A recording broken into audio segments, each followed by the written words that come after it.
Hello friends, स्वागत है आपका हमारे यूट्यूब चैनल अंकित एजुकेशन अड्डा पर। आज हम बात करने वाले हैं कैसे करें हम यूपी टेट को पास। इसके बारे में बात करेंगे। यहाँ पर बता दें आपको, मैंने मात्र 20 दिन पढ़कर यूपी टेट निकाला है, पेपर 1 और 2। जैसे कि यहाँ पर लिखा है, UP TET primary first attempt में 2021 में पास किया। अपर प्राइमरी जो है फर्स्ट अटैम्प्ट में 2021 में, ये भी साथ में ही पास किया था और दोनों में 100+ मार्क्स हैं। बस आपको एक काम करना है, वो हम आगे देखने वाले हैं। ठीक है, यहाँ पर 100% आपको प्रूफ दिखाया जाएगा कि कौन सा एग्ज़ाम क्वालिफाई किया था फर्स्ट और सेकंड। मैंने कौन कौन सी किताबें पढ़ी थी वो भी मैं आपको प्रिपेयर करूँगा। ठीक है, आगे बढ़ते हैं। अब बात करें हम पेपर 1 के बारे में। यूपी टेट प्राइमरी का जो पहला पेपर था उसको मैंने क्वालिफाई किया था, उत्तर प्रदेश शिक्षक पात्रता परीक्षा 2021। इसमें रजिस्ट्रेशन नंबर, रोल नंबर और यहाँ पर अंकित सिंह राजपूत, फादर नेम रमेश कुमार। फिर इसके बाद आपको दिखा रहा होगा, ठीक है। अब यहाँ पर दिख रहा है एग्ज़ाम लेवल पेपर 1 प्राइमरी और टोटल मार्क आपके ऑप्टेन कितने थे, 109। और रिज़ल्ट का स्टेटस था क्वालिफाई। इसको क्वालिफाई किया। रिज़ल्ट डिक्लेयर कब हुआ था, 8 अप्रैल 2022 को। यानी कि लास्ट पिछले साल ये डाला था, उसके बाद यूपी टेट नहीं निकला है क्योंकि उसका नोटिफिकेशन ही नहीं आया है, तो उसको पास कैसे करती। तो ये पहले ही अटैम्प्ट में मैंने दिया था और पहले अटैम्प्ट में 109 नंबर आ चुके थे। और वो भी मैंने मात्र 20 दिन पढ़ा था। वो क्या पढ़ा था वो आगे बात करेंगे हम इसकी। ठीक है, आगे बढ़ते हैं। एक और है, आपको दिखा दें, यूपी उत्तर प्रदेश शिक्षक पात्रता परीक्षा 2021। इसमें ये कौन सा है, सेम वही है, रोल नंबर, रजिस्ट्रेशन नंबर और अंकित सिंह राजपूत, ये फादर नेम सब हो गया। ठीक है, एग्ज़ाम लेवल कौन सा है, अपर प्राइमरी। और यहाँ पर ऑप्टेन मार्क कितना है, 100। और इसको भी स्टेटस में क्या दिखा रहा है, रिजल्ट में क्वालिफाई किया है। रिजल्ट कब ओपन हुआ था, डिक्लेयर हुआ था, 8 अप्रैल 2022 को। ठीक है, आपने दोनों रिजल्ट देख लिए। कैसे मैंने मात्र 20 दिन पढ़कर दोनों पेपर 1 और पेपर 2 निकाले। अब इसके लिए बात कर लेते हैं पेपर 1 और 2 स्टडी प्लान के बारे में। अब बात करें, कोई भी हो, चाहे मैं हूँ चाहे आप हो, कोई भी 20 दिन में पेपर नहीं निकाल सकता है। लेकिन मेरा कैसे निकला वो मैं आपको बताने जा रहा हूँ। ठीक है, आपको बता दूँ, यहाँ पर हिंदी 30 नंबर की आती है, मैथ 30 नंबर का आता है, संस्कृत 30 नंबर का आता है, ईवीएस 30 नंबर का आता है और सीडीपी जो चाइल्ड डेवलपमेंट होता है वो भी 30 नंबर का आता है। अब यहाँ पर हम बात करें, मेरे पहले से ही सब्जेक्ट हिंदी, मैथ्स, संस्कृत ये सारे कवर थे। ईवीएस भी लगभग सारा कवर था। इसको मैंने ईवीएस को 2 से 3 दिन पढ़ा था बस रिवीजन के लिए। बाकी मैंने लूसेंट पकड़ रखी है, लूसेंट बुक पढ़ी है।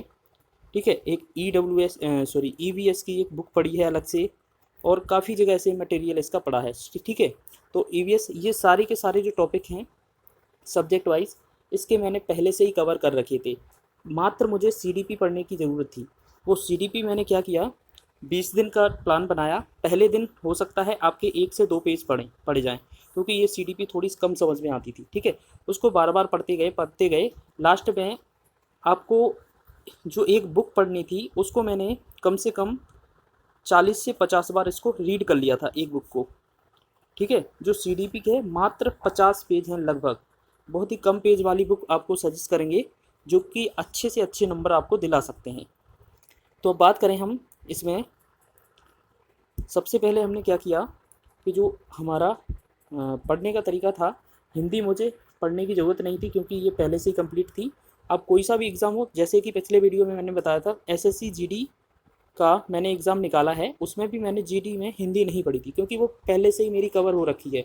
मैथ का भी मैंने पिछले वीडियो में बता दिया था कि मैथ मेरा लेवल का एसएससी जीडी का सारा कवर हो चुका था, तो उसके अंदर ही मैथ ये वाला भी कवर था, तो इसको भी नहीं पढ़ा था। अब जब मुझे हिंदी पूरी ग्रामर आती है तो आधे से ज़्यादा ग्रामर तो संस्कृत की बन जाती है। ठीक है, उसके साथ कुछ और एक्स्ट्रा थोड़ा बहुत पढ़ा था 1-2 दिन, जिससे हमारा बन गया था। ईवीएस का नोट्स ये लूसेंट पढ़ रखी थी और साथ में ईवीएस अलग से पढ़ा था और काफ़ी जगह इसको मैंने पढ़ा था ईवीएस को पहले से ही। तो यहाँ पर मुझे पढ़ने की आवश्यकता नहीं पड़ी, मात्र सीडीपी पढ़ा था 20 दिन। अब वो 20 दिन कैसे पढ़ा था वो मैंने आपको बता दिया है कि डेली 1 से 2 दिन पढ़े। फिर लास्ट में एक ऐसा समय आया 10 से 12 दिन में कि वो उस बुक को पूरा रीड करने लगे थे। उस बुक को जल्दी से जल्दी रीड कर लेते थे और रिवीजन करते थे। कम से कम 40 से 50 बार उसको रीड कर लिया। उसी के साथ साथ इन सारी जो बुकें हैं इनके प्रैक्टिस सेट लगाए मैंने। अब इसके प्रैक्टिस सेट आपको कहाँ मिलेंगे मैं आपको बताता हूँ। आपको करना क्या है, देखो ये जो है मैंने बुक सजेस्ट की है, बहुत ही छोटी बुक है, मात्र आप एक दिन में पूरी बुक पढ़ सकते हैं, बहुत ही छोटी छोटी बुक हैं, ठीक है। और उसके साथ साथ इन सभी बुकों में इनके पेपर दिए हैं, इनके पेपर के क्वेश्चन भी दिए हैं। यहाँ पर बात करें हिंदी की, हिंदी के प्रैक्टिस क्वेश्चन भी इसमें कुछ दिए गए हैं और शॉर्ट ट्रिक से हिंदी की दी गई है। आप इसको पढ़ेंगे तो मात्र एक दिन में पूरा कवर कर सकते हैं। सुपर टेट वाली जो संस्कृत की बुक थी, इसके मैंने प्रैक्टिस क्वेश्चन किए थे, बाकी संस्कृत पढ़ने की ज़रूरत नहीं पड़ी थी। मैथ मेरा पहले से ही कवर था, लेकिन मैं आपको सजेस्ट करके बता देता हूँ कि आप ये कवर कर लीजिए, इसको पढ़ लीजिए। जो सुपर टेट में आना है वही यूपी टेट में आएगा इसमें से, ठीक है। पर्यावरण अध्ययन के लिए मैंने इसके प्रैक्टिस सेट लगाए थे और कुछ शॉर्ट ट्रिक्स मेथड भी इसमें दी हैं। बहुत ही अच्छी सी बुक है ये, पूजा पब्लिकेशंस की, ठीक है। यूपी टेट और सी टेट के लिए पूरी बेजोड़ किताब है ये, बहुत ही छोटी बुक है। और इसके पीछे आपके जो प्रीवियस ईयर क्वेश्चन हैं वो सारे दिए गए हैं। यूपी टेट के भी क्वेश्चन दिए हैं और यूपी टेट के भी हैं और सी टेट के भी पेपर, दोनों इसमें इंक्लूड हैं सारी बुकों में।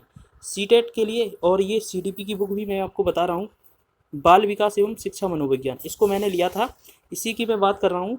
ये मैं 2 से 3 घंटे में इसका रिवाइज़ कर लेता था सुबह के टाइम, 2 से 3 घंटे में इसको पढ़ लेता था और उसका रिवाइज। इसके पीछे बाद में यहाँ पर इसके पीछे यूपी टेट और सी टेट के पेपर भी दिए गए हैं, उसको भी आप कर सकते हैं, सॉल्व कर सकते हैं। काफ़ी अच्छे से दिया है, डिटेल में दिया है, ठीक है। और अब बात करेंगे हम इसको निकालने के लिए। तो आगे आपको करना क्या है, डेली अभी से मैं आपको प्लान बता देता हूँ कि आपको ये बुक अगर आपके पास हैं तो अच्छी बात है, नहीं है तो आप इनको परचेज़ कर लीजिए, ठीक है। परचेज़ करने के बाद टाइम टेबल बना लीजिए, टाइम टेबल बना लीजिए। फिर आपको करना क्या है, जैसे आपके 5 सब्जेक्ट हैं, 5 सब्जेक्ट हैं, आप हर एक सब्जेक्ट को मात्र 30 मिनट दीजिए, ठीक है। ज़्यादा से ज़्यादा कितना, 2.5 घंटे तक, ठीक है।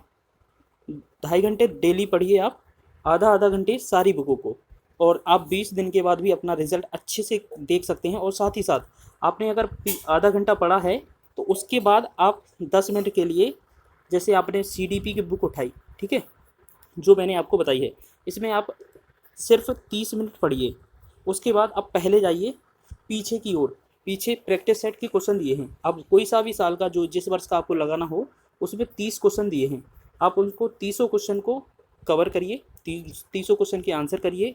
ज़्यादातर यूपी टेट में क्या होता है, क्वेश्चन रिपीट होते हैं, आपने पीछे भी पता होगा रिपीट हुए थे कई सारे क्वेश्चन, ठीक है।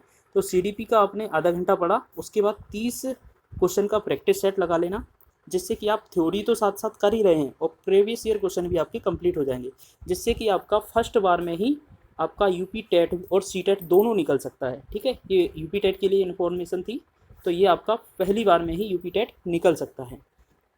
चलिए मिलते हैं नेक्स्ट वीडियो में आपके।